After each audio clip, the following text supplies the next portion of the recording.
already off to a great start. Hello, everyone. I'm Cory. And I'm Isaac. And we are here to talk about movies. We are here to talk about a lot of movies today. Yes. Today, we are talking about each of us picking 10 movies that we think represents, or wait, how did we define this list? We wanted to do something since we're approaching the end of 2019 that was a decade retrospective. That was sort of our first project that we set out on. And we already did this for horror for October, but we wanted to do a broader retrospective of the decade because opportunities like this only come around once a decade. To look back on a decade is such a fitting Yeah, I know. It's moment. Closing and turning into 2020 soon, and we won't have that happen for another 10 years. So. Yeah, we just happen to be doing this podcast just in time to have this timely discussion. So we can't pass the opportunity up. I think initially what we were going to do was compile a list of the 10 best films of the decade in our opinions. But what we realized was that the distribution felt a little bit off because both of us have seen more movies from the second half of the decade than the first, just because of our age. Yeah, partially, the independence of seeing as many movies as we want. Luckily, we had each seen enough good, high-quality ones from each year that we ended up sorting the list by one movie per year of the decade. Right, to ensure both an equal distribution of movies throughout the whole decade so that we can try to be representative of the 2010s as a whole. And also sorting the list this way brought us a little bit more diversity in our picks. I think they probably would have been more predictable and in line with the general mass consensus on, 10 best films of the 2010s, but for this format. So, before we go into the meat and potatoes, little plug, we are About Movies. We have a blog and a podcast. Our blog is aboutmoviesci.wordpress.com, and you can find links to our podcast on all the major streaming platforms there. Give us a subscribe on the blog and on the Podbean website as well to stay up to date on all our new content. And you can find us on social media, About Movies CI, on Twitter and Instagram and Facebook. Yes, the big three. The big three. You took the words right out of my mouth. Yes, so give us like, comment, subscribe, the usual. What do you got on the horizon blog-wise? Well, I still got the Bong Joon-ho feature. I wanted to get that out last week, but I still haven't gotten to his last movie. By which you mean his first movie. His first movie, yes. Right. So after I've seen all of his, I want to put out a retrospective. Speaking of which, follow-up to last episode where we talked about that I needed to see Mother.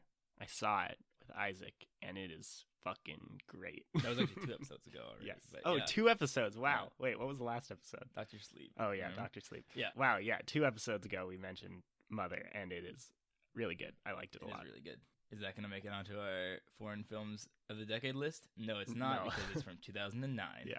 But it's really, really good. It's still good. Okay, so here's how this is going to work. Cory and I have each compiled our own lists of the 10 best films of the 2010s. And by that I mean each of us went through year by year and chose our favorite film of the year. So we're each going to reveal our pick to each other, and we haven't shared them yet. And we're going to make a case, and then there may or may not be some duking out depending on how strongly our opinions on this matter differ. And again, we don't know if they'll differ strongly or not. Yeah, we have haven't- not seen the other person's list, so maybe everyone will match up. I highly doubt it, but maybe. I highly doubt it as well, but I am nonetheless very curious to see what you've picked.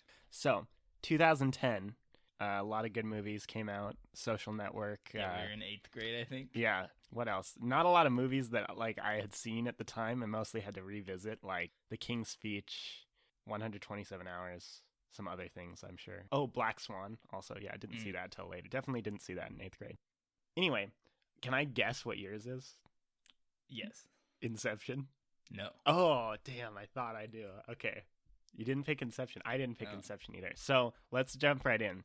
For 2010, I picked The Fighter by David O. Russell. Respectable. Honestly, not one of my favorites of the decade, I would say, but I think it is a standout movie and excellently directed, excellently written, and excellently portrayed. You know, the performances are excellently portrayed by Christian Bale, especially. Do you think it's David O. Russell's best? Honestly, I think I might like Silver Linings Playbook more, but they're kind of different. They're very different. Yes, it's hard to compare. Definitely better than American Hustle, and that was definitely one that, aside from The Dark Knight, inspired me that Christian Bale was like one of the best actors I'd ever seen. Every facet of it was really good, and even if it is imperfect and emotionally taxing, still thought it was a very high quality movie. I don't think I can trash that pick. I do think The Fighter is a great movie.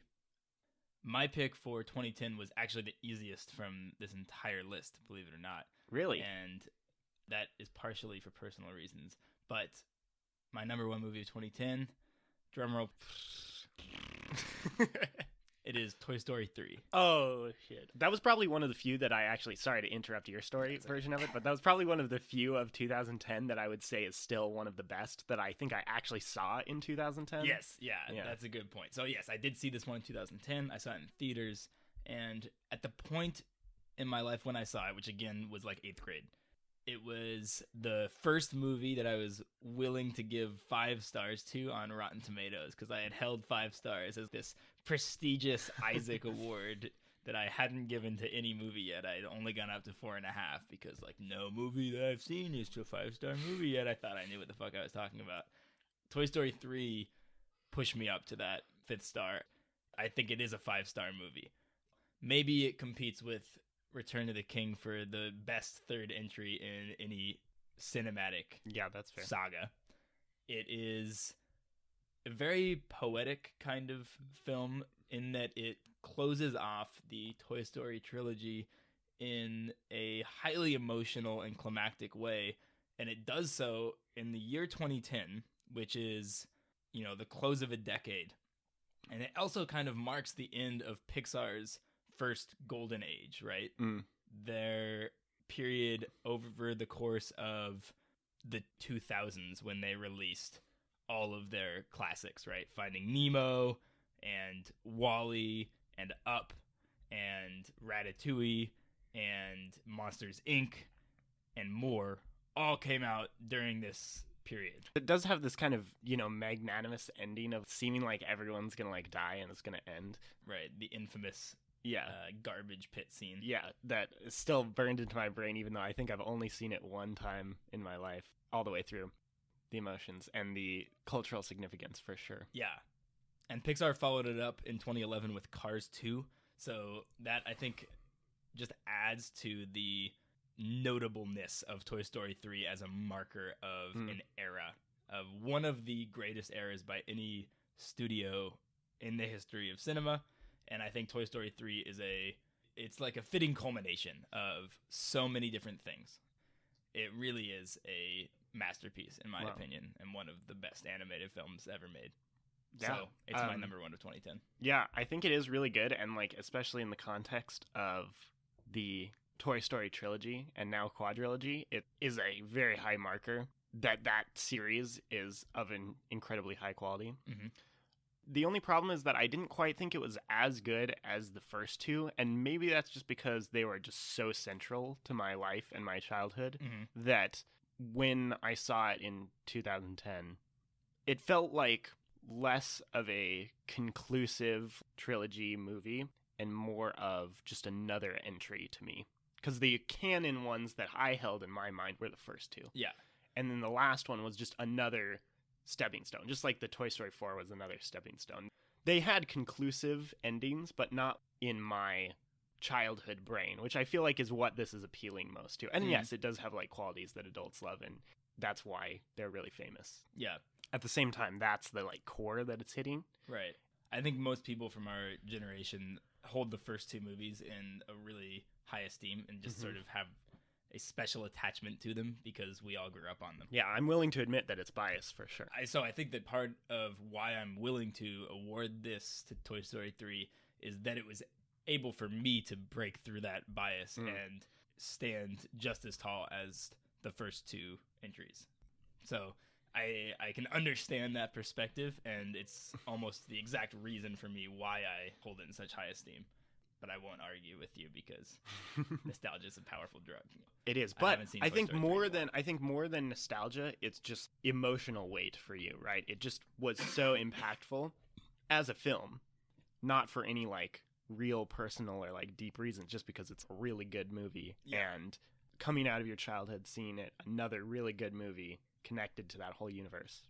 I totally get it. It was like, damn, this is actually not a cash grab. It's like a vital addition to this saga that And honestly, that's probably relates more than I would have thought to how I thought about The Fighter when I first saw it, because I saw it with my mom, who really likes those kind of like emotionally weighty movies.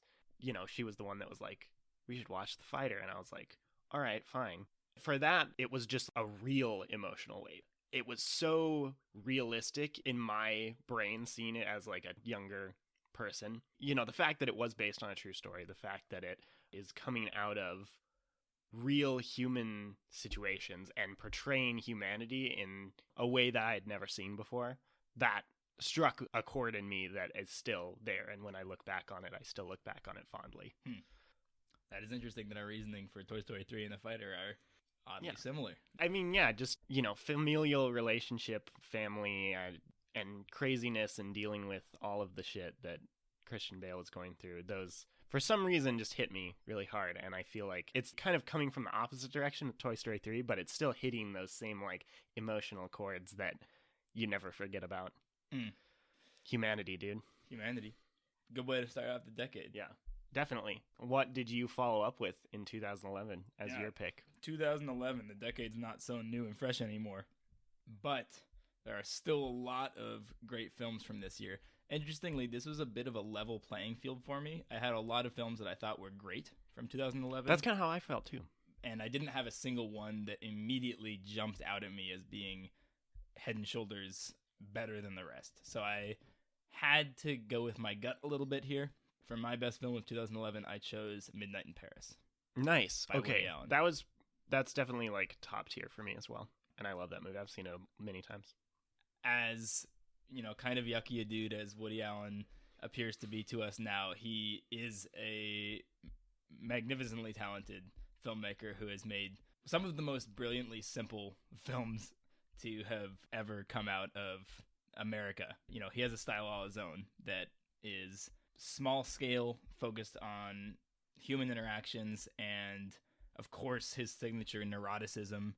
So there are formulaic elements to his films for sure, but I think his best ones embrace all of those pieces of his formula and end up creating this sublimely enjoyable experience that feels very human while still having elements of whimsical cinema. Like in Midnight in Paris, how Owen Wilson is transported back to 1920s Paris, right? That's an obviously fantastical element in an otherwise pretty grounded and straightforward romantic comedy storyline. It somehow just works really well and doesn't take away from the simple charm of the film, and instead just adds to the wonder of it all. Right, all of Woody Allen's movies are just kind of about everyday life, and somehow they still manage to evoke the sense of being swept away by a film. And in that sense, I think Midnight in Paris is, you could argue, like the epitome of Woody Allen's career in a lot of ways, because it's like his great late period work. It's a master of his craft, giving us this masterpiece that really represents a lot of who he is as a filmmaker. And definitely stands out in the last 2 decades of Woody Allen movies, not totally breaking into extreme critical or financial success. It definitely stands out as one artistic achievement. There have been a couple good. There's also Blue Jasmine, which was acclaimed. I don't remember that one being that good. Yeah, I do like Cate Blanchett. I don't remember that one standing out to me very much. I didn't pick that one. And I haven't seen nearly all of them because he's got I'm mostly mostly into the old Woody Allen. But anyway. That's my pitch. Corey, what's your 2011 pick? Mine is definitely a very different film. What I ended up choosing was Take Shelter by Jeff Nichols. I have not seen it. Oh, okay. Very good. Have you seen any of his movies, like Mud? Haven't seen Mud. Want to Okay. see Mud. I like all of them. Well, I haven't seen all of them. Let's see. I have seen Take Shelter, Mud, and Midnight Special, which I thought were all very good films. Is Take Shelter, is that the Michael Shannon one? Yes, it is. Actually, I think there's multiple Michael Shannon ones. Yeah, he was also in Shotgun Stories, Jeff Nichols, and Midnight Special. Wow. I guess Michael Shannon and Jeff Nichols like each other. But anyway, Take Shelter is by far the best. It is about a dude, Michael Shannon, who is living just an average life somewhere, middle America-ish, and begins the onset of schizophrenia that he has inherited from his mother.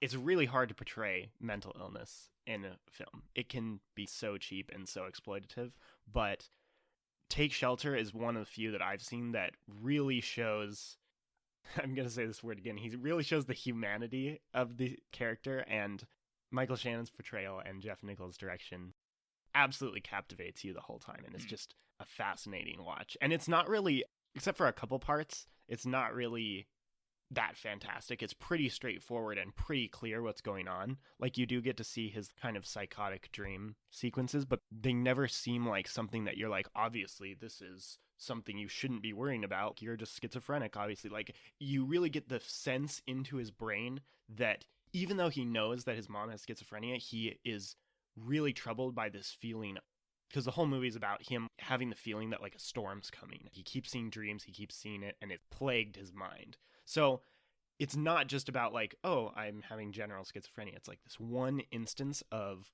craziness that is stuck in his brain. The acting just holds you in, the way that Jeff Nichols is kind of just plainly showing what's going on, very focused on the characters. It's really standout. It's a really good film. I think you'll like it a lot. I'll need to watch his films. Yes, you should. You should definitely watch them. Do you want to go on to 2012, the apocalyptic year? Yes, I picked 2012 by Roland Emmerich. No, I didn't pick 2012. I didn't actually come out in 2012 because I didn't think so. I guess no one would have seen it because we would have already realized that it didn't happen. Yeah. When did that movie come out? Maybe 2010. Oh yeah, that's right. It came out before 2012 because obviously. Right. Yeah. This was another year that I thought there was a lot of films that I thought were super solid and films that I liked. One that really stood out to me, though, has to, again, be tied to my experience with it. This was, besides Inception, my first truly epic theater experience. And so 2012, I award Skyfall as my top movie. All right. I love Skyfall. So I'm guessing you didn't pick it if you're... I did not pick it. Readily agree. I did Wow, not pick that's it. kind of surprising because you're such a fan of Bond, but... Yeah, I do enjoy my Bond movies, and I like Skyfall a lot. Do you want to talk about it before I... Yeah, sure. Like I said, just one of the standout early epic theater experiences I've ever had, and just even rewatching it, I still get that feeling of adrenaline rush that was so well portrayed, and even better, I thought, than Casino Royale, and definitely better than Quantum of Solace. I still haven't seen the last one, but you said it wasn't that great, so yeah. Anyway, excited for No Time to Die, though. Yes, I'm excited for No Time to Die. So we'll have to watch Spectre, even though it's bad. Anyway, of the three that I had seen, Skyfall, absolutely 100% the best. Just for that. Great story, great direction. All of the action is less made by the general things that are going on, and really came through with the direction. Yeah, no, Sam Mendes's direction in that film, I think, elevates it significantly. Yes. There's some really stunning visual spectacles, like the skyscraper fist fight with the, the light in the background, like clever twists on conventional action sequences that... And just contrasting the like really brightly litness of Casino Royale, the dark ending in the house and the crazy setup and very like personalized impossible odds fight scene that is just wild. So for some reason stood out as unique to me, and I think that was just all of the pieces coming together very well. I agree. Like nothing that hadn't been done before, just like everything fitting really well together. Mm-hmm. It's peak Bond in a lot of ways. Plus Javier Bardem. Plus Javier Bardem as one of the best Bond villains for sure. And it's got Adele belting out the song at the beginning. Yes, that is a really good song. Yeah. I respect it. I would have to go a different route for my pick. Initially, I actually had Paul Thomas Anderson's The Master slotted in here, which is probably not my favorite Paul Thomas Anderson film. I'd have to give that to There Will Be Blood. But it is a really striking film nonetheless. However, I very recently watched a movie from 2012 that topped The Master for me. And so what was that? I have to instead pivot and give this to Frances Ha. Oh, that was not what I thought you were going to say, but wow, that is surprising. The Noah Baumbach film starring Greta Gerwig that came out in 2012. Wow, that's striking. That's crazy. I watched it a few nights ago. I turned it on because I wanted something before I went to bed, and it was short and on Netflix, and I had never seen it before. I was just going to start it and then finish it later, but instead I ended up watching the whole thing because I was just captivated the entire time by it. In a lot of ways, it reminds me of a modern Woody Allen film, but that maybe is disingenuous because I think that's a superficial comparison. It's kind of a slice of life film. It takes place in New York City. It is shot in black and white. It features a relatively small cast of memorable, quirky characters. So that's all the Woody Allen comparisons right out of the way. But what makes this movie special, we keep coming back to it. Maybe this is a common thread that makes great films, but the humanity of it. Greta Gerwig in the title role, her last name isn't actually Ha, but it starts with H-A, and I'll let the movie do its thing with regard to explaining the title. It is a marvelously simple movie in a lot of ways, and it doesn't even really have a cohesive narrative arc. It's just about its main character tumbling through this kind of quarter-life crisis of direction and identity in her life, where a lot of other people around her have clearer paths established for themselves, and she is just kind of going with the flow, not necessarily alarmed by that, but is contrasted against other people, and also finds companionship with other people who are going through similar things. So like it's I don't know. I think maybe also was the right time for me to watch this movie because I'm at a similar age and kind of a similar place in life right now. Interesting. So it had that element of being really relatable, but it also is just a really wonderful, wonderful experience. Well, now I want to watch it for sure. I absolutely loved it, and I think Greta Gerwig is... the character she plays is kind of an odd duck, but at the same time feels like a really remarkably genuine character, not like a fabrication or a cinematic version of a real life person. Like she just is, she is her. She is Frances, and I don't know how else to describe it. But watch this movie. Watch this movie. Well, I think that's fascinating and do want to watch it, and I am for some reason more intrigued now, besides the fact that you think very highly of it, but also I didn't realize that she is Noah Baumbach's wife or something. I didn't know that. Dating him or something. Yeah, I don't know.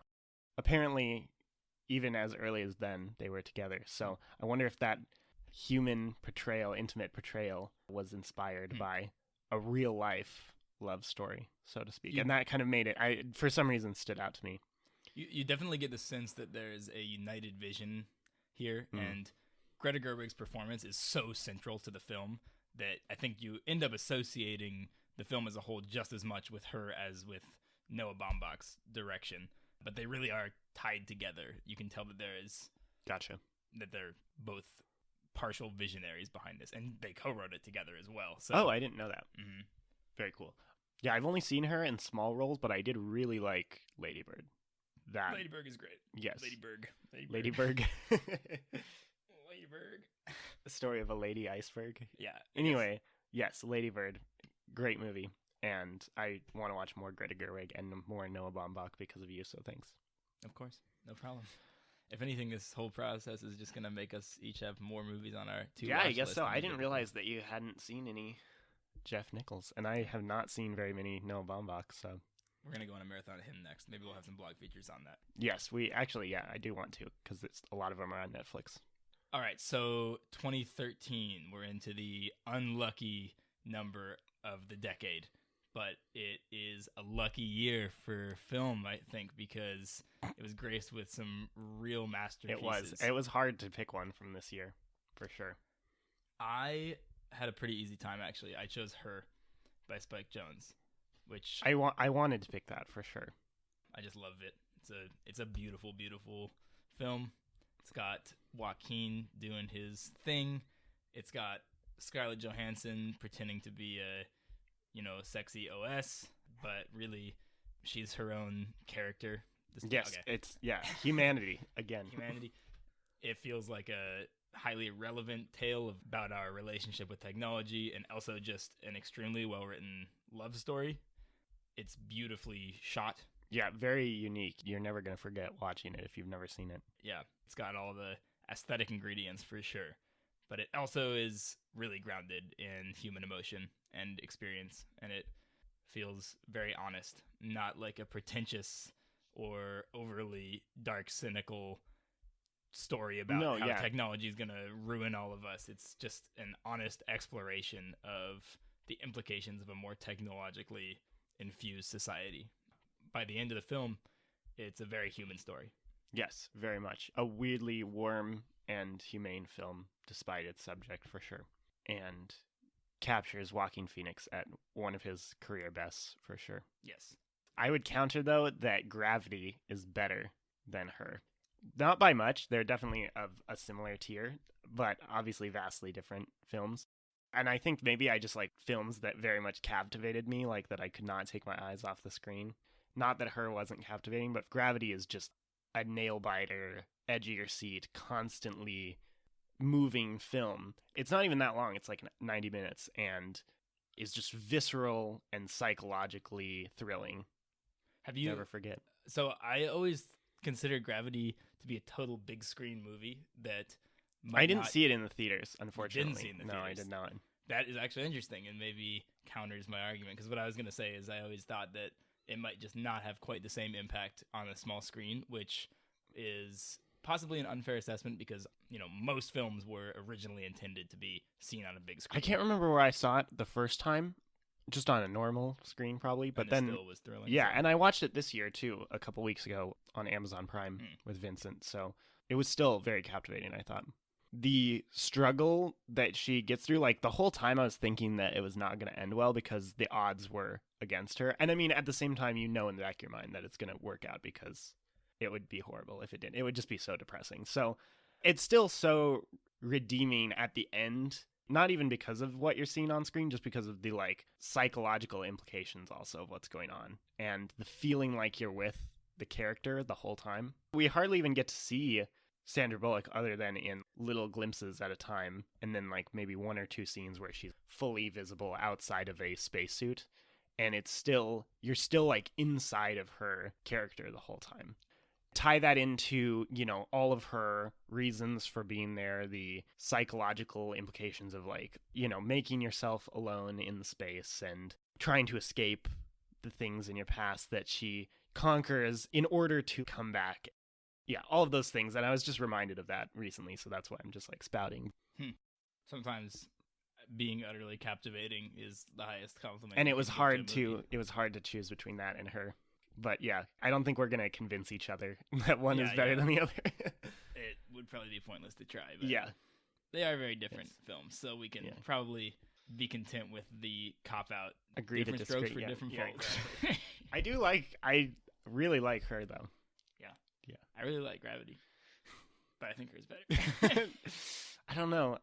The like simplicity and yet complexity also just gets to me. And Her is like multi-layered in a way that I like, but it's also is a lot to digest. Like it's weighty because of the amount of things that are happening, the amount that you have to process it. Whereas Gravity is just so visceral to me. It is very visceral. I think I just found that with Gravity there wasn't that much to chew on. I mean, it's like all about the in the moment experience, which I don't think I is thought a there was criticism. a fair amount to chew on for me.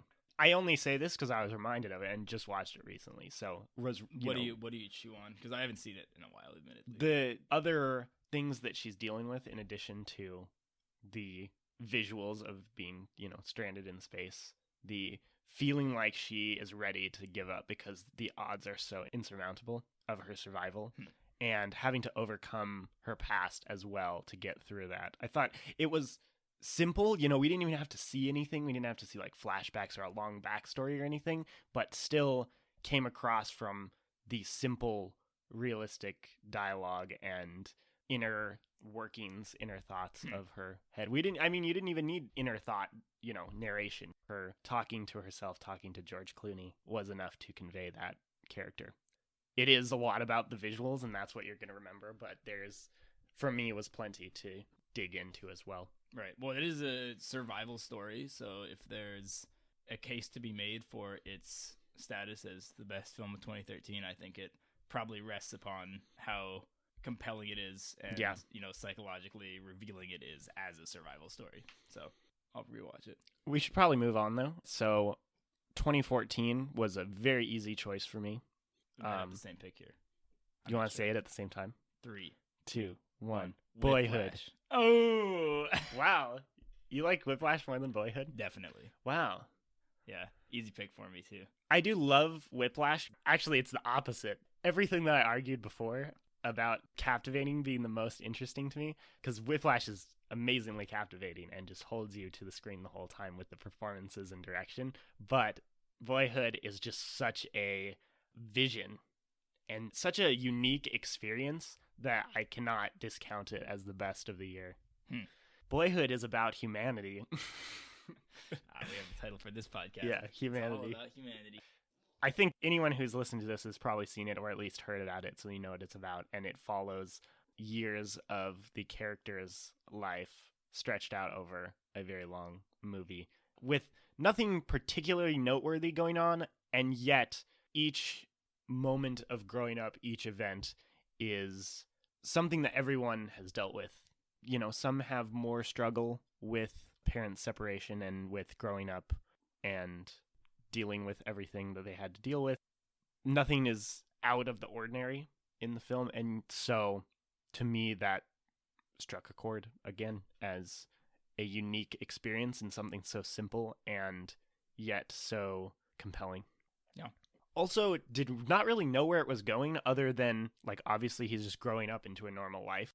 I really expected Ethan Hawke to be a terrible person because he's just, like, seems like a classic terrible dad initially. And through the eyes of the character and through the interactions that we get with his mom and dad, it ended up seeming like his dad actually redeemed himself in the end. Like, he, instead of, like, oh, the parents separated and now, like, there's the one bad parent, the one good parent. Like, the one that he's living with is, like, the good parent or something. There was no... It was just a real human portrayal of all of the characters in that they all had redeemable qualities and shitty qualities. Mm-hmm. They were just...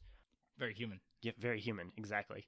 And like I said, Ethan Hawke's character redeemed himself and many other unexpected and compelling things that just seemed like they could have been straight out of my life, and some probably were. Hashtag relatable. Yeah, hashtag relatable.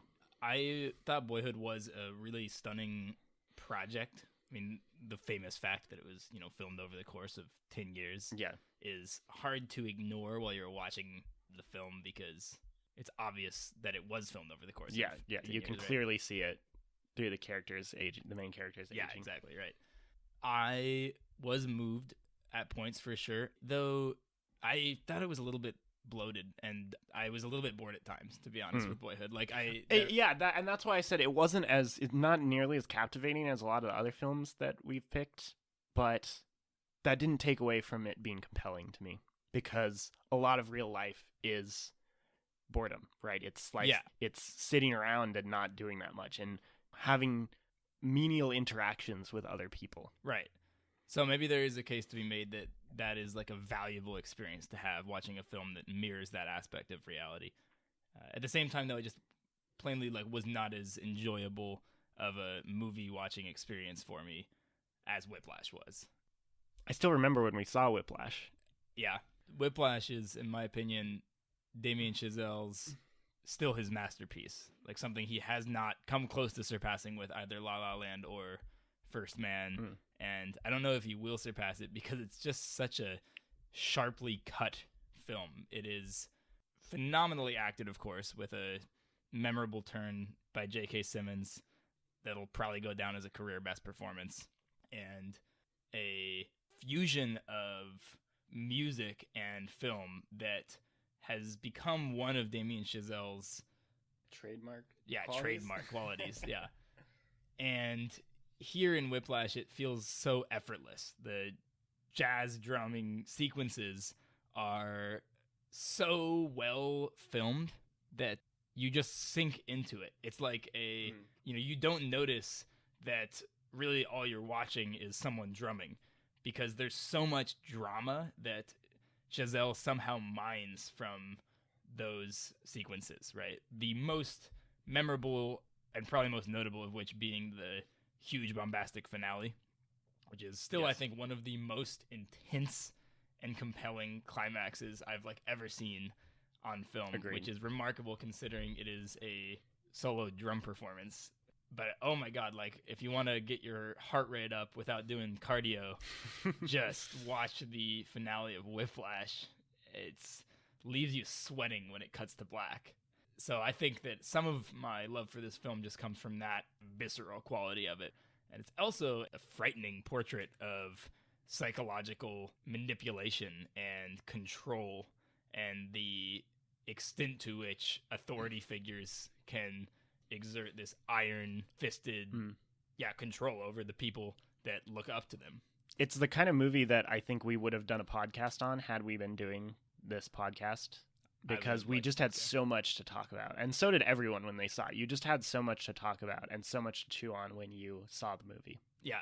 And so for a film that, I guess like the case you were making for Gravity, that is simultaneously so lean, it's a relatively short movie also, so lean and so much fun to watch in terms of it just being intense and compelling the entire time, and also has so much to unpack and chew on after the fact that doesn't get in the way at all of the leanness that makes the film so compelling to watch. It just adds to it upon further reflection, right? That's one of my favorite kinds of movie, ones that manage to strike that balance.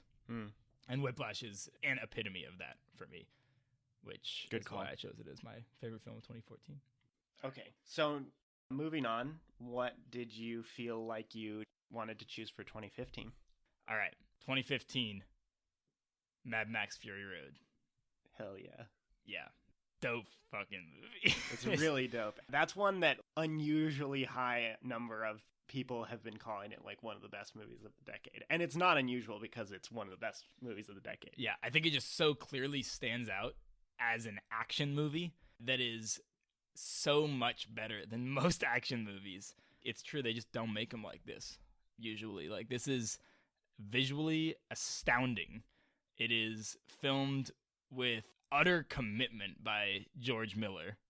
It is thematically surprisingly rich and features a really memorable Charlize Theron as Furiosa, who is the emotional weight of the movie, even though it's called Mad Max. It is constantly inventive in terms of the action sequences. It's intense. It's so much fun. It's just the right amount of fucked up. And I think it's almost certainly the best action movie of the entire decade. It's hard to disagree with that for sure. Yeah, my favorite film of 2015. That's my pitch. I don't think Mad Max Fury Road needs anything more. It doesn't need to vouch much for more. it. Yeah. So I guess that means I would have to vouch for my choice so than you. You got to justify it. Man. I picked another Tom Hardy movie from 2015. Can you guess which one? The Dark Knight Rises. Yes, The Dark Knight Rises. The movie that Extended did not come out cut. in 2015. I Extended picked for director's cut. 2015. Oh, yes, Yeah. okay. No, I picked The Revenant. Oh. Yes. All right. So I guess that one does need more defense than Mad Max Fury Road. I think it does, because I think it is not as good as Birdman, which came out. Really? the I year think before. it's definitely better than Birdman, just because to me, I love Birdman, but I thought that was kind of the same case that you had with Boyhood, that it was an interesting experiment on making a, compelling character-based film with the single take idea, right? To me, the single take, it was very cool to watch, and I loved that from like a technical point of view, but was also obvious and a little distracting at times to me. And then, like, when they did have cuts, it was so... How about a little bit of bad? Jesus Christ, Jeez, you scared me to death. Fucking maniac, motherfucker. Oh, my God. Anyway, whereas the single take idea was a little distracting, and when they did have to do a cut, they had to do some reason to do it, like when they pan up to the sun and do like a time lapse. Like, I like the time lapse, man. I thought it was cool. It's cool, and the movie is cool itself. But to me, The Revenant was it was such a technically impressive movie that was not distracting in any way through its like technical, like not like gimmicky. Right, not gimmicky at all. It used a lot of the same techniques, those like long takes and panning around to different sequences and using like very highly orchestrated action sequences that were both dramatically compelling and had some action in them.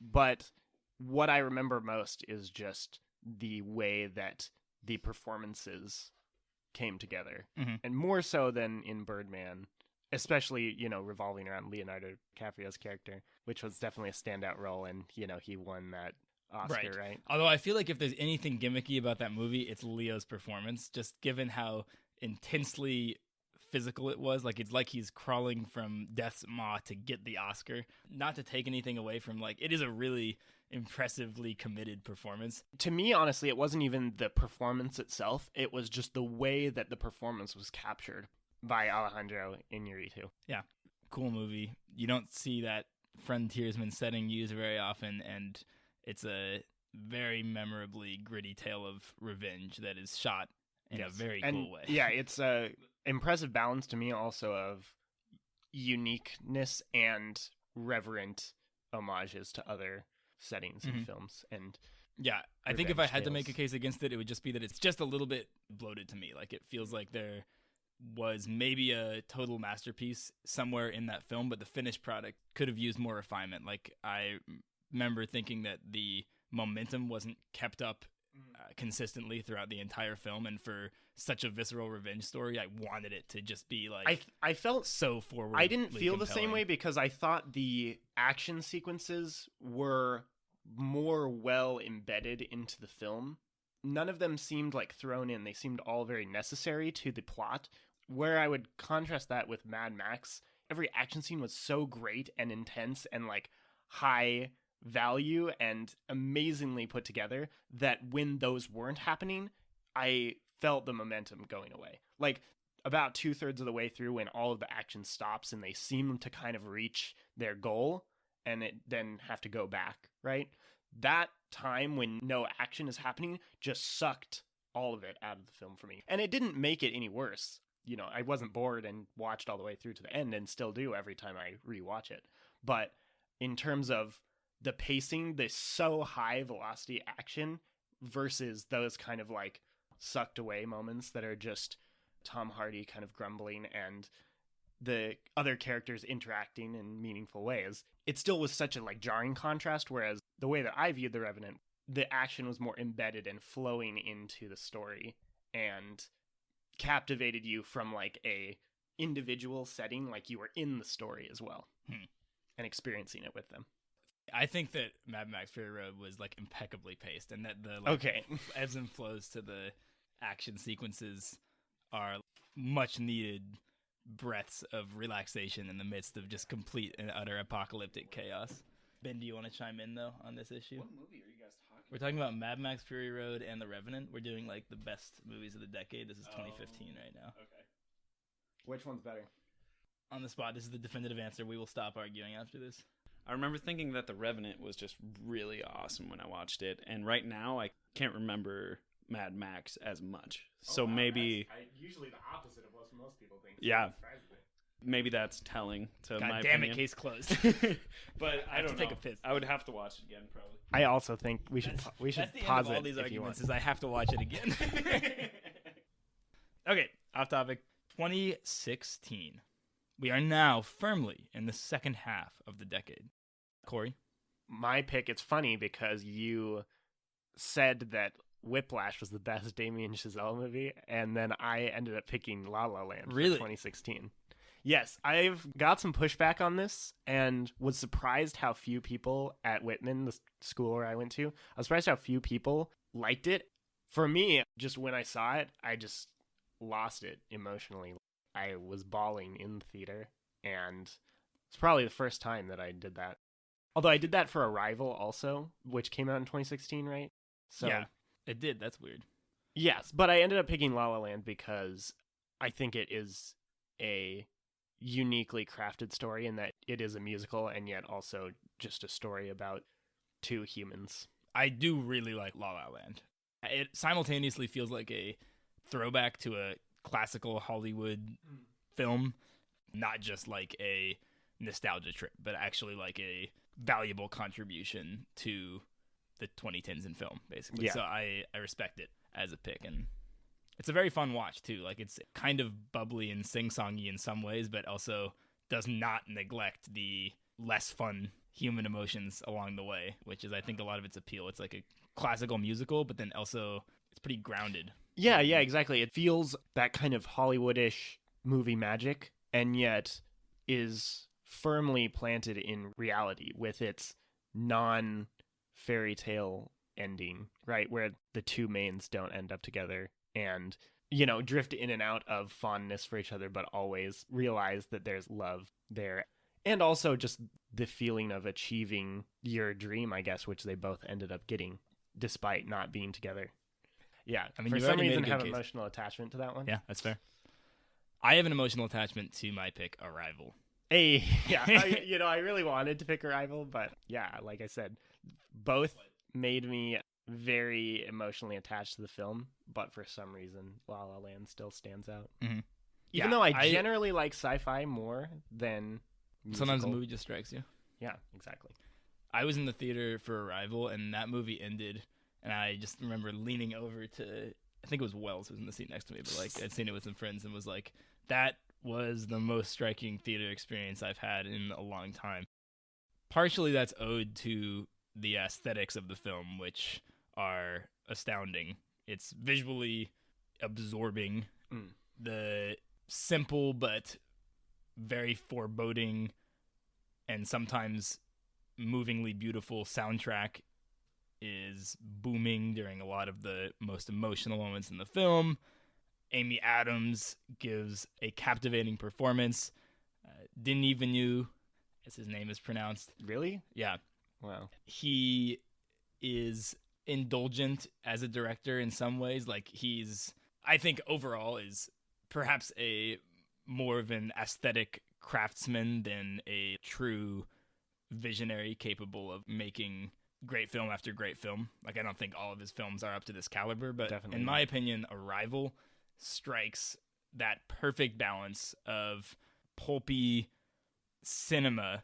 Like, it's a story about aliens and like time travel, and it's kind of corny, like the Amy Adams and Jeremy Renner, like, let's have a baby at the end. And, you know, it's not all seamless and like revolutionary, but the presentation is so absorbing, and the central Amy Adams character is so well realized that as she proceeds through this nearly incomprehensible situation, you find yourself utterly rooted in her shoes, and her perspective feels so believable in a lot of ways, like her reactions to everything that is happening around her. And then the ultimate incorporation of her personal trauma into the story with the death of her daughter and like the twist with that being in the future, right, is a clever twist. It makes you not only reevaluate the events of the film, but it makes you reevaluate the emotions of the characters as you've seen them over the course of the entire film. And your entire viewing experience, right? It Yeah. affects you the same way that it affects her. Exactly. And I think that's what really elevates Arrival for me, is like when a movie is able to simulate the experience of its main character through the cinematic craft employed here, whether in this case it's, partially like the writing and partially the editing that managed to strike this effect of making you really feel like you just went through a realization process kind of similar to the process that Amy Adams' character goes through. That's a really impressive feat. It is.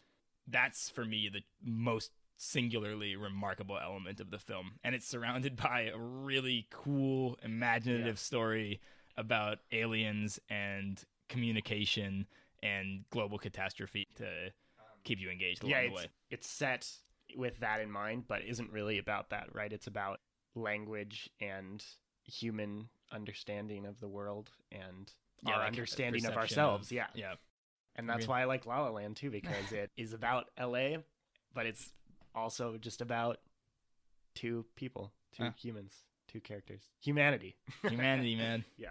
Wow, we're really just coming together over all of these ultimately. I like it. Exactly. Okay, let's shift it up. 2017 was a pretty hard one to pick one for me. I already know what you're going to pick because it's obvious, but I think it's obvious, and I think it deserves to be obvious personally. It's okay. But I ended up picking 3 Billboards Outside Ebbing, Missouri. Haven't seen it, so I have to. Yeah, dude, that is easily the best movie of Martin McDonagh. Yeah, there we go. He made Seven Psychopaths. Yeah, right? he did. Much better than Seven Psychopaths. Like, worlds better. I really like Seven Psychopaths. I did too, but it's a very different tier. It is one of the most striking contrasts between a film about forgiveness and, coming to peace with life and understanding all these wonderful, graceful human emotions, contrasted with absolutely horrible physical violence, verbal aggression from Frances McDormand, and absolute intensity that it's so striking out of a film. Despite its, simple plot interactions, the character and theme interactions are very next level, and it is very well portrayed with a great script. I wish I could speak more to it. I definitely want to see it. So we'll talk after you've seen it for sure. Yeah. That sounds good. So let's get on to yours though, which is fairly obvious. Yeah, it's Get Out. I mean, I think I've already made a case for Get Out in our prior episode on horror, Nightmarish as the News. So if you go back a few episodes, you can hear us discussing Get Out in depth there. And then we also had our 20 essential modern horror films list where we unanimously between the two of us selected Get Out as like the number one. Yes, the most significant horror film of the decade. Yeah, it's comparable to something like Whiplash in terms of how straightforwardly compelling it is as just a thriller from start to finish, but then the infusion of social commentary and of the personal emotional ramifications of the racial prejudices and like how they are injected into our seemingly idyllic modern society. Just unbelievable that Jordan Peele was able to pull this off in his debut feature film, and like it's a wide gap for me. Get Out is just, it's a special kind of movie that comes around not very often, and I think that it's going to be probably remembered as one of the best and most influential of the entire decade. And it definitely deserves recognition outside of just horror, for sure. Yes, agreed. Yeah, it's just a great film. It uses the sort of schmaltzy horror Twilight Zone-esque setup to create a film that is so far elevated. But I mean, I don't know. I hesitate to even say elevated because it so lovingly embraces those aspects. It's not like a sneering, it's not satirical trying use to be of those above horror those. tropes. Yeah, it just shamelessly embraces them, and at the same time leverages them to do what it does, and it does damn good with them. So, what's your case for why Three Billboards is better than that?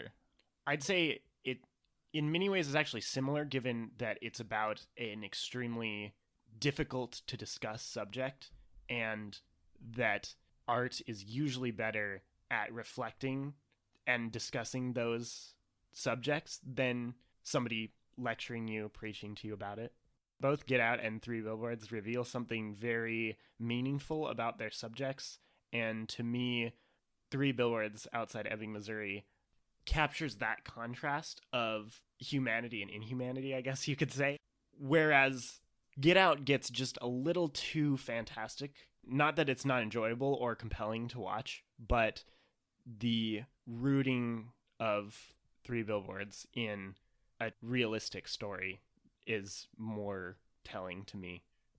Interesting. I would object to the argument that realism is more impactful or like better at exploring I don't know issues. I don't think it is better. But I can definitely see the personal experience of a film being more impactful for you because it's realistic. So, okay. And it's also And I haven't something seen it. that I just hold in my heart as something so horrible and inhumane. Sexual violence is something that is, for some reason, in the back of my mind as something so profoundly horrifying to me.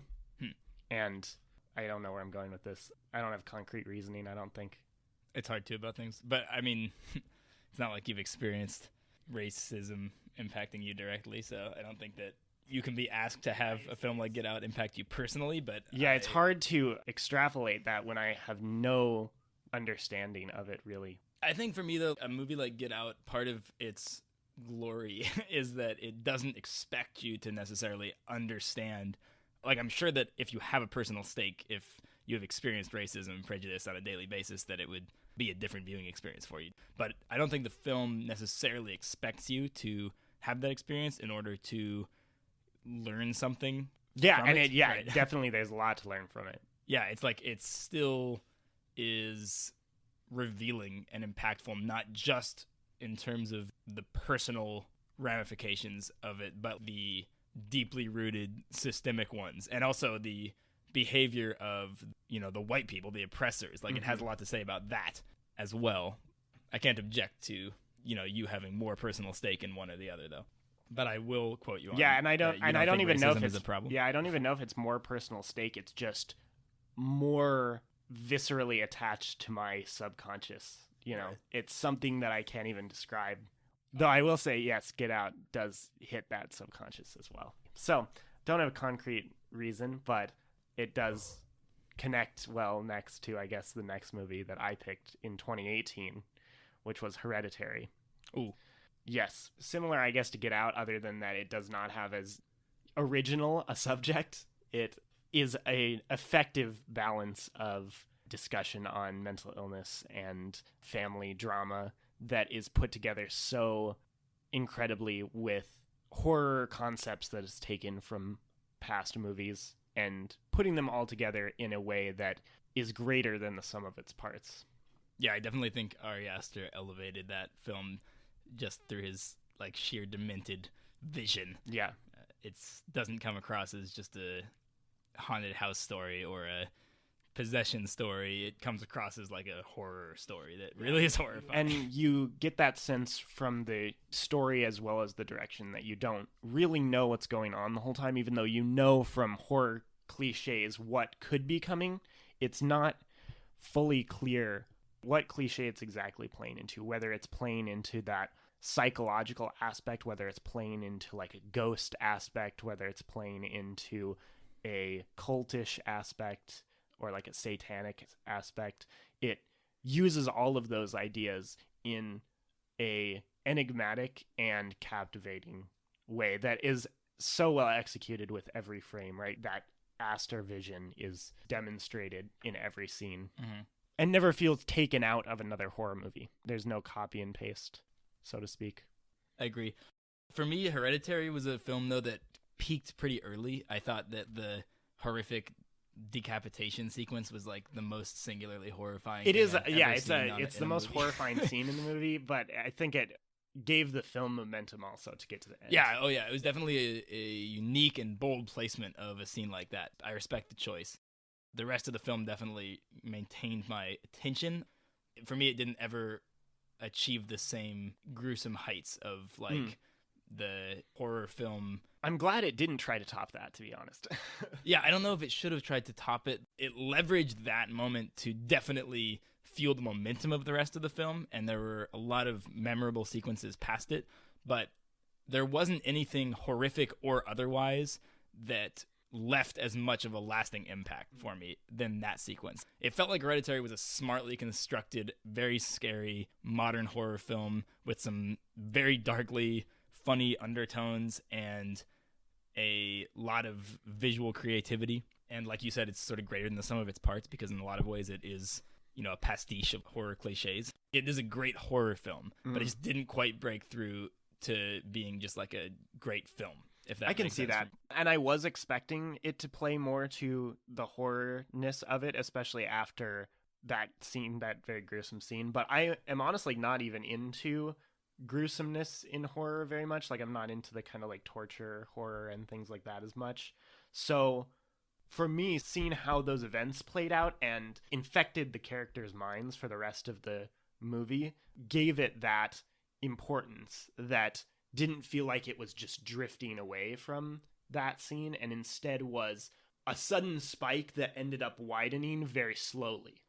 And by the end, the full realization of why everything that happened and what it did to the characters is what ended up elevating the movie for me. Yeah, I mean, not very many movies force its main characters to grapple with the decapitation of the, you know, youngest sister. Although then he placed that kind of same sequence of the full extent of the gruesomeness earlier in his second film, In Midsommar. Midsommar. Yeah, it's that like was the first one of the first scenes. I know. of the Oh, movie, I'd love to so have another conversation about Midsommar. We can and I think honestly have will. a full conversation about Ari Aster. We I think. totally could, I think. But We I totally think for could. now, you'll just have to tell us what you picked for 2018. Yeah, I picked The Favorite, Yorgos Lanthimos, my favorite movie of 2018. That is a really good movie. I have admired all of Lanthimos's films, but I thought that The Favorite really cemented him as a master of his craft, which is interesting because it's his only film that he didn't write the screenplay for. And so his signature brand of strangely stilted dialogue and like characters who are just slightly off from being normal is a little more subdued in The Favorite than it is in his prior films, but his style is still unmistakable. Yeah, it's definitely his best film. It is hilarious. The central dynamic between Emma Stone, Olivia Colman, and Rachel Weisz is one of my favorite triple dynamics in like all of cinema now.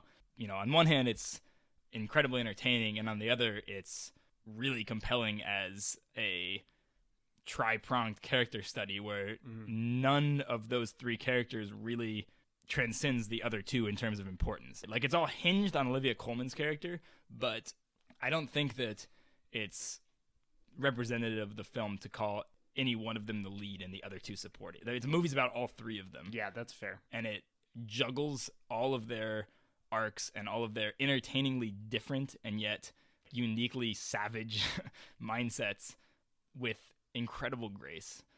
Very entertaining movie.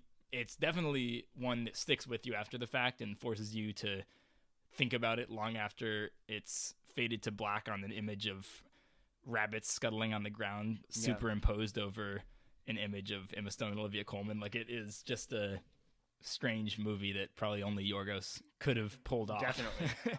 Yeah, I don't think anyone could have taken a genre so mired in sameness and like stilted, unanimously compiled dryness, so to speak, yeah, like and the royal turn it drama. into something, one of the most unique movies that I've ever seen. Right? Yeah. Very good. Whenever I pitch this one to people, it's about the relationship of Queen Anne with a lowly maid in her household and another Her confidant, advisor, right? Yeah. It's about their relationship and their dynamics, and they are kind of vying for the affections of Queen Anne. That description makes it sound so boring. Yeah, exactly. You just have to go watch the movie. Like, it's really hard to describe It this really one is.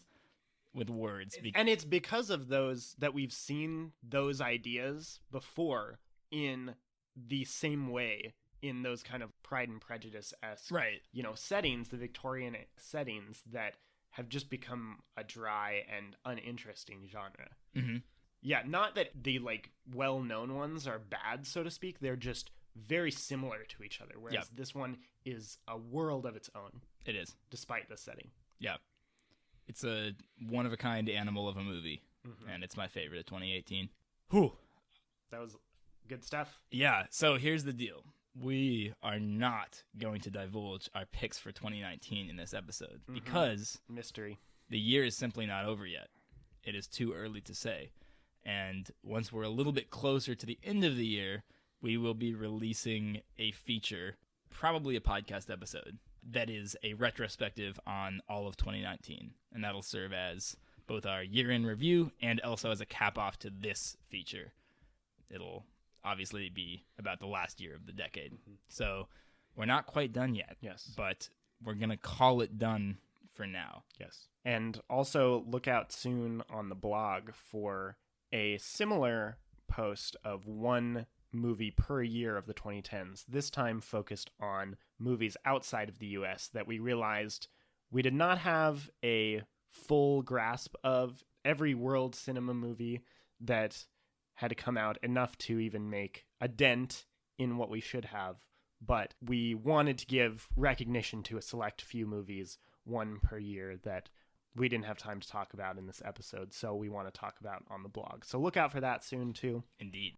So what do you think? Did we both have totally bullshit lists?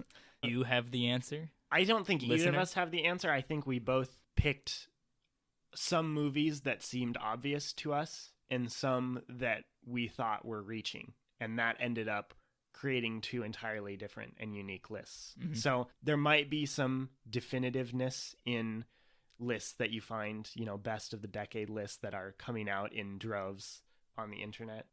People who want to share their opinions and I think they're right. Yeah, publications who, want to compile it as best as possible. But, we'll never have the answer because it can either be compiled from everyone and turned into one list that is objective, or everyone's just going to have their own opinion. And some people see other movies better than others. I don't think it's possible to come up with a true definitive list of the best movies of a decade. I'm just glad neither of us sought out what we thought would be the best movie, the critically or balance all the factors of everyone's opinion to make the best movie, right? We came up with solid enough reasons for our own personal view on this too. Yeah, I think ultimately all you can choose is your favorites, and anyone who argues otherwise is either lying to themselves or have spent too much time studying film or any art form academically and think that they have all the answers. But yes, film statistics are very uninteresting, it turns out. Yes, agreed. But Rotten these are some Tomatoes notable sucks. ones. Okay. So there's your picks from your old pals Isaac and Cory. Let us know your thoughts. Stay tuned on our blog aboutmoviesci.wordpress.com. Hit us up on social media at aboutmoviesci and watch out for more podcast content coming soon. We got some fun stuff coming at you. If you've made it all the way through this long-ass episode, then you deserve to have an early sneak peek, I think, at next week's episode, which is going to be on Rian Johnson's new film, Knives Out, the murder mystery movie starring Daniel Craig and Chris Evans. Be on the lookout for that, coming next Tuesday. For now, thank you for listening to this long episode. Listening. Once again, look us up on social media about Movies CI. We want to hear from you. We want to hear your thoughts. Feel free to comment with disagreements and agreements, or just your own thoughts, because we like to hear that. Unrelated thoughts. Unrelated thoughts. Doesn't have to be on movies. Stay tuned. We got good content coming at you between now and when we do our final year-end retrospective to cap off the decade with 2019. Yes. So stay tuned and have a good one. Have a good one, everybody. Bye. Thank you for listening. See you in the